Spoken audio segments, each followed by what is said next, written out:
Hello and welcome to another episode of Unsourced Wall. My name is Elvis, and as always, I'm your host. Okay, so there's not that much news this week. It's still going to be a long one because a lot of different things came out that deserve kind of a more thorough review. But in terms of news, the only thing that really piqued my interest was that apparently a new trailer for the New Mutants is going to be popping up soon. They're going to be going full steam ahead with marketing it this year. Apparently Sienkiewicz has seen it already, and he says that it is a lot better than the first one, which he also loves. But then again, Sienkiewicz has been much proponent of this movie from the beginning. I take that with a grain of salt. I'm pushing for this movie. I have all the hope for it, so hopefully we see that trailer soon and that this actually does come out so we can finally get a word on it. And that's pretty much it for this week in terms of news. So let's just head on right into what I read this week. First off, we have A Basket Full of Heads number 3, and this series is just delightful. I don't get to say that often enough about horror comics, where the entire gimmick and selling point is people get their heads chopped off. But it's true enough in this case. It really is. The series has settled into this wonderful hokiness that doesn't impede or intrude on the more grisly horror aspects, but rather it energizes and imbues them with a little bit more of a sleazy charm, like old school EC horror comic style charm. There's just a lasciviousness that now permeates the story now that we've moved past the setup, almost as if the curtain has been dropped from the setting now that we've started to really get into the nitty and gritty. There's still this small town amiability, but it's more pervasive and grimy. It makes for a fantastically fun mixture. This issue is more or less just about leveling out the exposition, but it's well done and it adds to the unease and anxiousness of the main character. Makes her drive and her motivations all that much more compelling. I feel a lot more for her now that everything she's known is now way more fractured and up in the air than we thought it was, and it makes me really want to root for her, so kudos to Joe Hill for that. It's definitely my favorite of his initial wave of DC Comics, and it might well be on its way to being one of the best comics of next year at this rate, so I'm really enjoying it. I think it's great fun. The art is fantastic, and like I said, it does have that great balance between actually being horrific while also being kind of wacky and zany, and so 2 thumbs up. Next up, we have Middleman number 3. And I'm still really enjoying this series. I think I'm going to let it stack up a few issues in terms of reviewing it, simply because I don't think it's that interesting to read, even though it's really fun to read. Because the Dio, as I've said, writes in a very brash and bold style, intentionally harking back to the old school Silver Agey or campy comics. And while that can be entertaining, it leaves it may be a bit too blunt to really dig into. Take this issue. The dynamic that's been forming between Inth and Will is genuinely fun and humorous, with them being pretty much at each other's throats and respective mercies, and it's delightful to see how that bubbles up. But that's pretty much it. A lot of the pages are dedicated to the banter, to the action scenes, and to the really strong impulses. It's shaping up to be quite the book in terms of just really frivolous entertainment, but I really do hope that it starts delving into all the things it's bringing up on the side, because now it's very surface level, which works, it's fun, but it's still just surface level. Hopefully that happens soon, because it's going to be a long 12 issues unless it knows to actually start making us care for these people. Overall, 1 thumb up,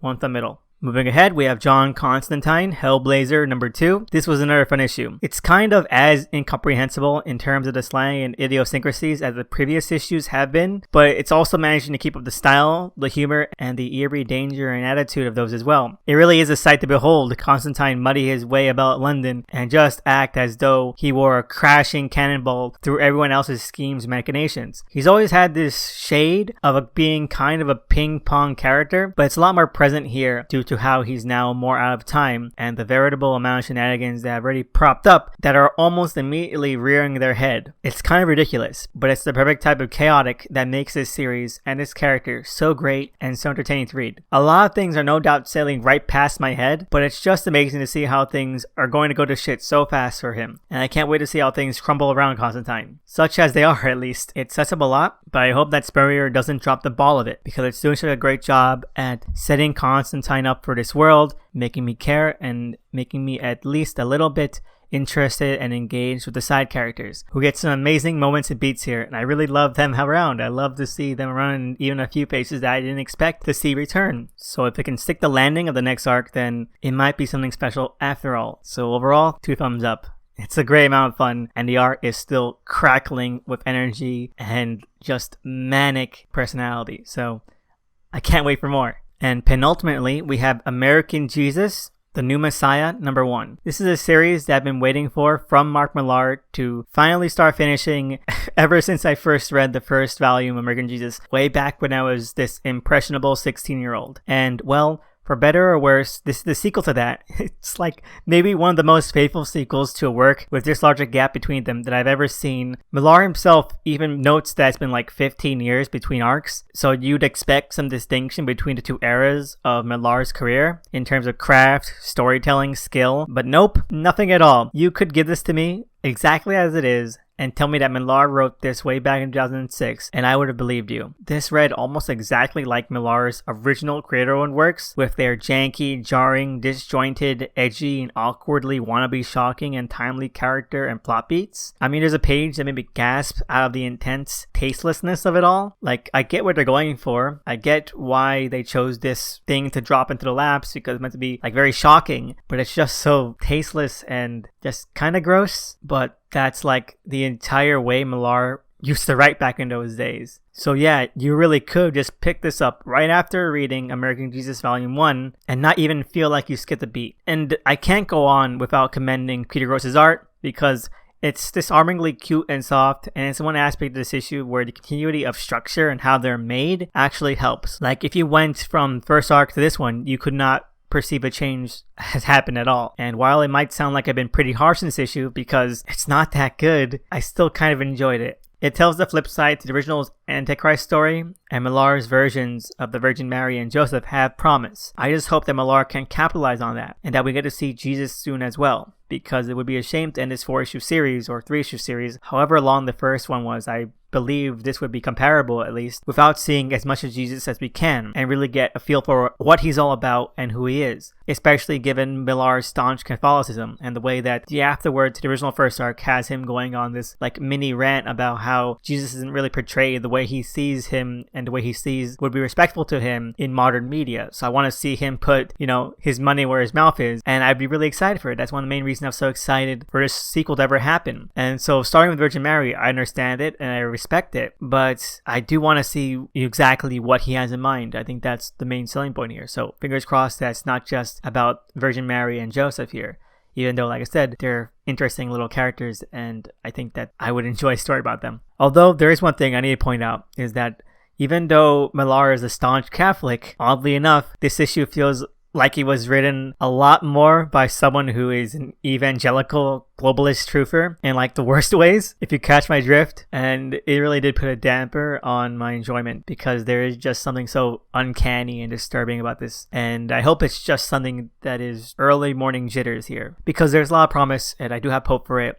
But given Millar's recent track record, I'm going to be a little bit wary and cautious here. Overall, two thumbs middle. Hoping for the best here, but it's a shame that doesn't seem to have more of the charm that Millar has cultivated in the intervening years. And finally, we have Doomsday Clock #12. And I'll just say one thing. Even though we'll have the time enough to get into it in the review section next up, Doomsday Clock 12 and Doomsday Clock as a whole was much better than HBO's Watchmen. Warts and all. Does that mean it's amazing, a breakthrough, or perspective-changingly good? No, not at all. If I had to sum up Doomsday Clock #12 and the Maxi series as a whole, it would be that it feels like two ideas, two narrative purposes that are trying to occupy the sentence space and are dragging each other down and everything else around them. In one corner, you have the unavoidable fact that this is a crossover story between the Watchmen universe and some version of the DCU. Like, that's the first and largest story hurdle that this needs to get across, and it doesn't ever really get past it. And the other quarter, you have this story that really wants to talk about Superman, what he means, his role at DC, both in universe and metatextually, and the importance of generational fandom, like what that even means and how it can affect comics themselves. And that one is the one of the two that actually starts to feel like it's pretty interesting, that feels a bit more hearty and softer and not shallow or forced. I mean, sure, it's a story aspect that we've seen done dozens of times before from both Superman and the countless Superman analogs and ripoffs that we see, but it's still just nice every time. It's a hard story conceit to ever really get wrong, and there are even pages here by Jonathan Frakes that would be timeless in the subcategory, like some really great ones that cut right into whatever they feel the heart is of whatever they're trying to say. But the weight around its neck, known as Watchmen, remains, and as a whole, the Maxi series doesn't really do that justice. It comes off as is vague, wishy-washy, undercooked, underthought, and all sorts of mistaken. If you knew nothing about Watchmen and had never even read it, I think you would feel a lot more positive about the whole structure of Doomsday Clock and how it, spreads its character arc around. But it's just too amateurish with every time it tries to tackle the more mature, socio-political, and psychological themes. I mean, the whole thing basically boils down to hope is good, which is fine as a superhero moral. Like, it's simple, it's to the point, it's cute, and it's really kind of heartwarming, and how he tries to tether that to Superman's own purpose as a cultural institution. Like, it's great. It works. I really love it, but it doesn't really hold up water to everything else this story arc tried to do. Now it's a little bit more depthy or ambitious. It really doesn't, and it just falls flat. It doesn't hold water. Overall, I did enjoy this issue and the story as a whole more than I thought I would, but it was an uphill battle and never really made it to the peak. It just kind of made it to a ledge and set up camp there. And it could have been so much more, and it just feels really silly and goofy, which is fine. I think that Johns has a home in silly and goofy, but it didn't need Watchmen. You could have replaced this with like Mr. Mixelplex or something, and it would have worked out the same, and it would have been the exact same quality. So overall, 2 films middle, and maybe a 5.5 out of 10. And now we can head on to what I watched this week. Only one thing, which is Watchmen season finale, episode 9. See How They Fly. And this was just so bad as the finale to this show, and now that we can see the full scope of this season and how it played out, this was genuinely awful. This season had some really clever, almost ingenious moments, but that's all it kind of had. The characters were more props than developed, actually fleshed out figures in their own right. The themes were undercooked and really underused, and the story felt more padded out by those characters and those themes than actually enriched or developed by them. It felt like a story made in spurts. Just each segment that needed to get to the other segment with little actual cohesion and drive to give it purpose or engagement or emotion. It just feels too shallow and aimless, but with the strong veneer of trying to seem deafy and motivated.